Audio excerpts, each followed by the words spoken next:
G'day, and this is Pedro RV, and this month being October 2014, we're at this beautiful Lake Fyans holiday park, and we've met there at reception. We've been given the lowdown, and we're really excited because this is the annual Fyans Fly In. Fyans Fly In, Fyans Fly In, Fly In. Say that 10 times quickly.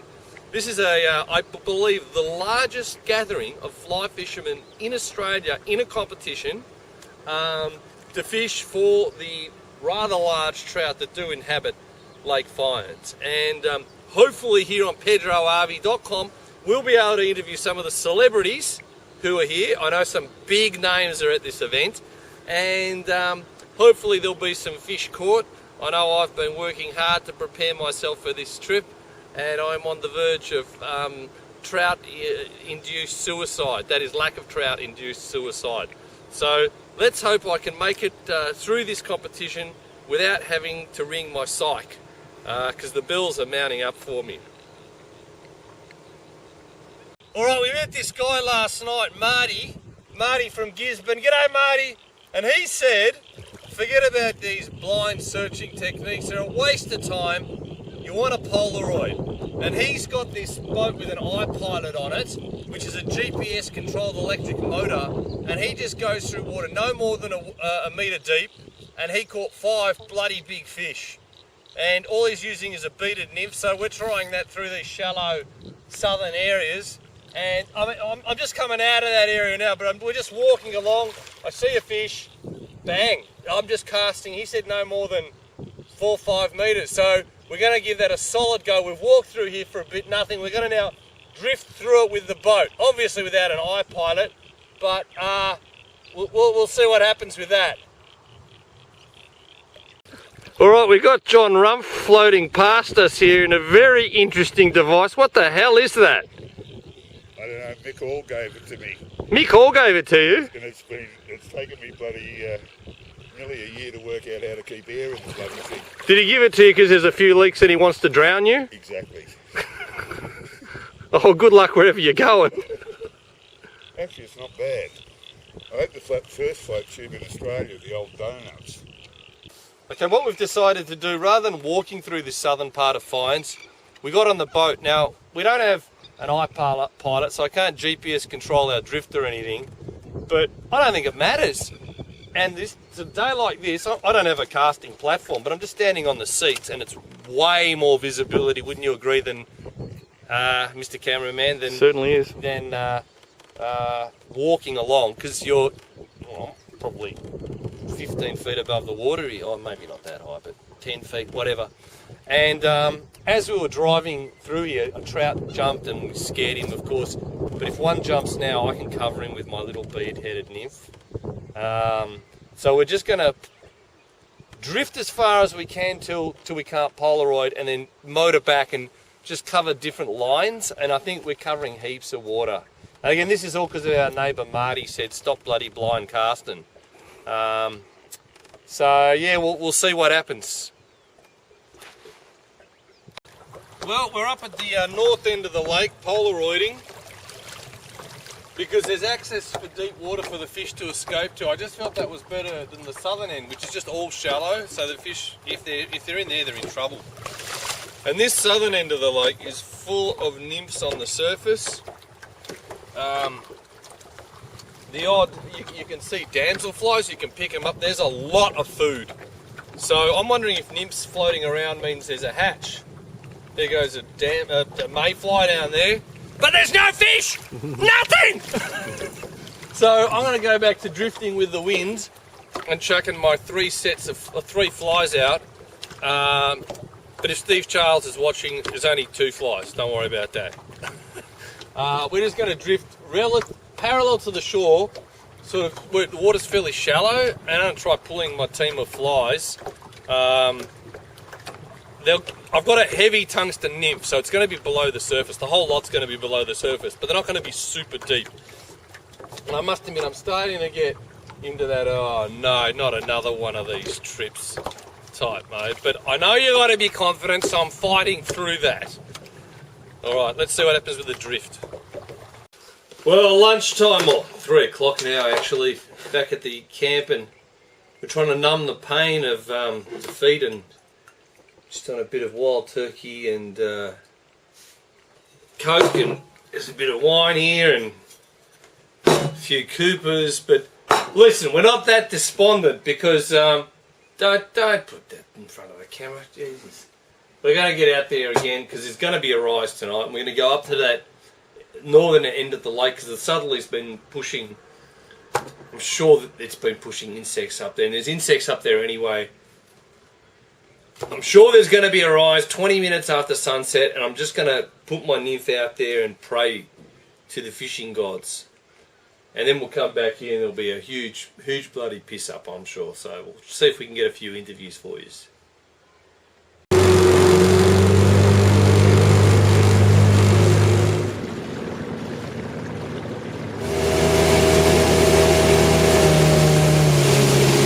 Well, we're on our afternoon session for Saturday evening after a very nice sleepy weepy after the Scotchy Watchy, and the mood's low. It's grim. I've been singing Nick Cave's famous classic. I've been contemplating suicide, but it really just ain't my style. How's it go after that, mate?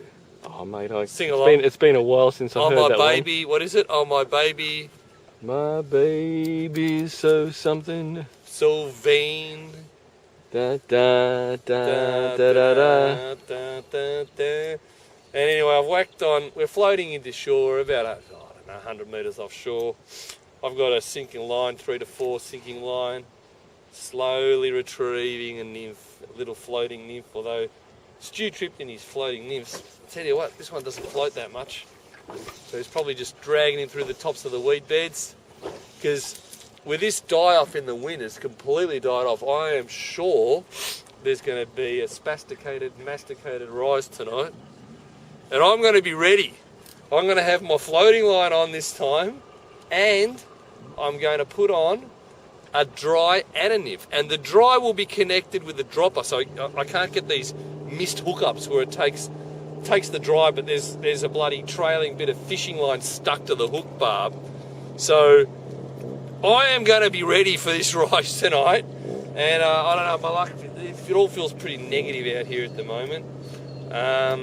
I'm doing varying retrieves, like I'm doing a bit of constant here, I'm doing a bit of a strip with my nymph. So we'll see what happens, but I reckon it's going to go off in a few hours' time. Let's see what happens. Well, I got one a little ready on my damsel pattern, so the weekend's a success. Not. I'll tell you what this would be. This would be a bloody good live bait for anyone fishing bait on this boat, which isn't me. But anyway, let's see if we can get him back in the water. Alright. Here's my 2 seconds of fame. Go. Well, it's the bewitching hour. It's 7:39 on Saturday evening. I've got on a clink hammer, probably a size 12, 14, I don't know, something like that.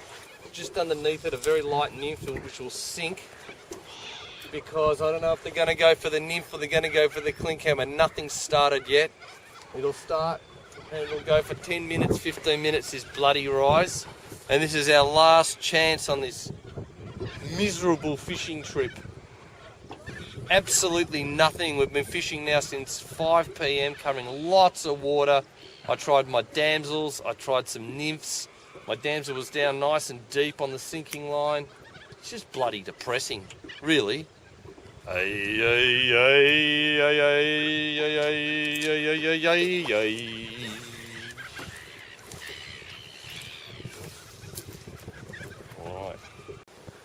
1, 2, 3, rolling.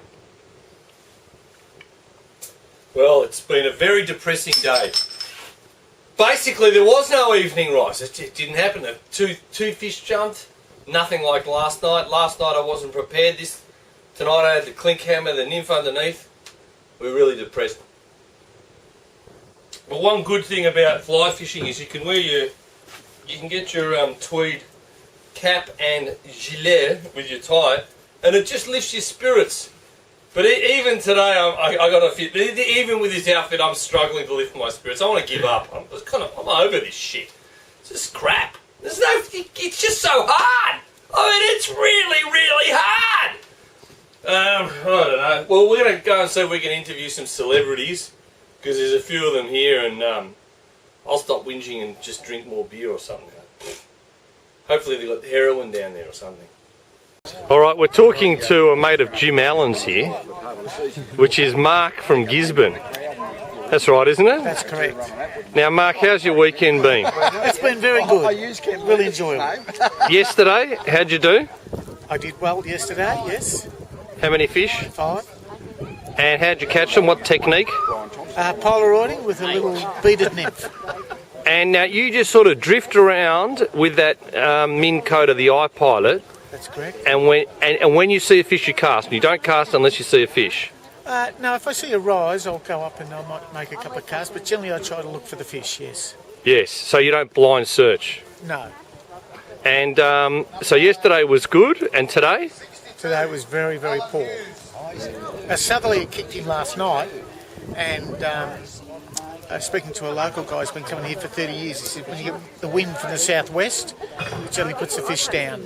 And the barometer the southwest? Yeah, and the barometer had dropped quite considerably. So I polaroided a lot today, and I hooked one fish, close to 4 pound, and got him near the boat and he come off. But that's about it. And how many fish did you see? Might have seen 2. And yesterday? Several. Like 10, Many. 20? Oh, more than 20. More than 20? Yeah. So that's the difference between 2 days, from 2 to more than 20? That's fishing for you. Bloody hell. Yeah. Oh, now we're talking. Here we are.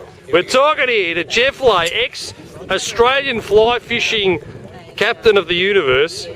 How do you sum up the conditions for the weekend here at Lake Fyans, Jeff? Conditions are near perfect, but the fish are hard. Why? Why? Too bright today, and the wind got up. But tonight the fish came on, and the fish were on crane flies tonight, but that was also hard. There's been some good fish caught. Today I searched everywhere and only saw 3 fish I could cast to.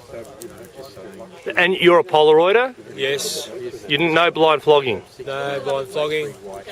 Went searching in my boat, looking for rising fish, looking for midging fish. Went everywhere. We found fish tonight once the sun dropped. Yeah, on the crane flies. Yes. Did you have the crane fly pattern? Yes. Of course, dare I ask. Well, good luck tomorrow morning. Thank you. Okay, we're talking to Jim. How do I pronounce that last name? It's a killer. Baumgurtel from Fly Fins, who's set up a shop here. Well, maybe you can tell us, what are these products and what motivates you to set up a whole shop here? Well, the products are all related to fly fishing, both fresh and saltwater.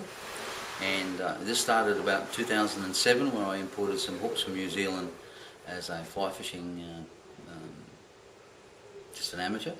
And from then on I imported various products from various countries on the request of other fly fisher folk. And if you just come down this way, I'll show you. So over on these boards here you can see a number of products there, dubbing materials and feathers, and they're all imported from various places around the world, including Czech Republic, Slovakia, United Kingdom. What's so special about them? What's the difference between this dubbing and any other store in Australia where any fly fishing sort of supply? What are you after in these products? These products are absolute value for money. If you can use the materials, you can use to the last piece of it, and if you open the packets, they're just constant quality all the way through the products. The feathers are particularly good. The dubbing is excellent for new fly tyres, It's you only need a little bit of dubbing, as we all know, and this stuff is just beautiful to work with. It is quite very, very good quality. And did you bring these particular products because they're not readily available in Australia? Is that the motivation? Yes, the motivation for bringing them in is because some of my customers are competition and fly fishermen, and they travel around the world and they see these products overseas. They come back and talk to me about it, and I say, well, perhaps I can have a look at doing, bringing them in for them. So my business model is based around service, it's based around quality, and it's based around time to market. And I can do this locally for these people at sensible prices, and they don't have to go worry about the exchange rate risk, the postage risk, and etc. from importing it. So that's a key business differential for me, and I like to. I set myself up in this business not to be a competitor to fly fishing tackle shops, but just be an alternative. So I don't have everything, but I do have You've got some unusual stuff. That CDC rope, for instance, that's hard to get. Very hard to get, unusual to get. Again, that was introduced by a company called Daihuku, who make barbless hooks. And I asked Daihuku to make CDC in a rope, and they did. And now it's available, readily available worldwide. But I certainly was one of the originators of it. So how do we get your products? If anyone's watching this and they want to see this stuff, they can call me on my mobile number or at info at flyfins.com. Info at flyfins.com. FLYFINZ. Correct. .com. All right, thank you very much and good luck. Thank you very much. All right, we've got a big weigh in here. We haven't got any winning fish though. Here we go. What fly were these caught on, sir? Put him on camera. This is a bit of a sorry ass looking thing now, isn't it? What was that, a marabou? Marabou nymph. A marabou nymph? Damsel fly. Blind fishing or Polaroiding? Blind fishing, unfortunately. Still a good fish, coming in at 8.20. Yes. So here's the big trophy. Now, whose name are we looking for here? It's this man here. Bob Stapley. Where else is he? Yeah, he's here. He's there. Last year, He's over there, and I'm on the other shield as well, so I'm on 4. So here's the man himself. In fact, let me just change position to get out of that sun. How have you found the fishing this year? Yeah, good. I got 2 rainbows. I caught 2 rainbows in my Hobie kayak. Oh, right, you fish from a Hobie. Yes. A stand-up one or sit down? No, sit down. And Pedal one, yeah. what technique? Just casting and retrieving. You're just blind fishing? Just fly fishing. And what sort of fly? Bob's Delight. Oh, what's that? It's one I make myself. Is it a nymph or a... No, it's like a variation of a Tom Jones. Oh, okay. And how deep were the fish? What do you mean, how deep? Were you fishing it on sinking line? No, Or... sinking line. Yeah? Full sinking line. What, like DI7? Yeah, Really? straight down. Wow. Small, metre fly, like Leader? Yeah. No more. And so that would just plummet vertically down? Straight down, and then a fast retrieve. Really? Otherwise they snag up. Oh, yeah.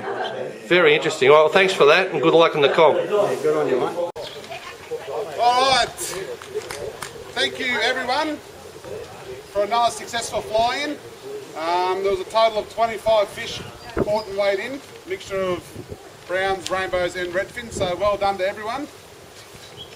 We're going to start now with the heaviest trout for Lake Fyans this year, and it was a 1.57 kilo brown trout caught by Mark Robinson.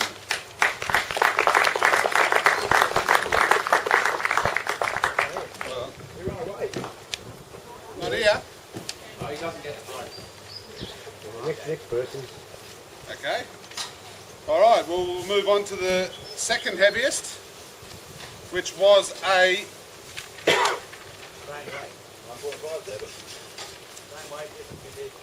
1.57 kilo brown as well. That was Scott Buttress.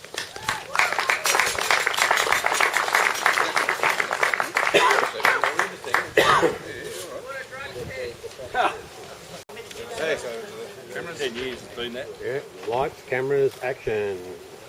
Beautiful.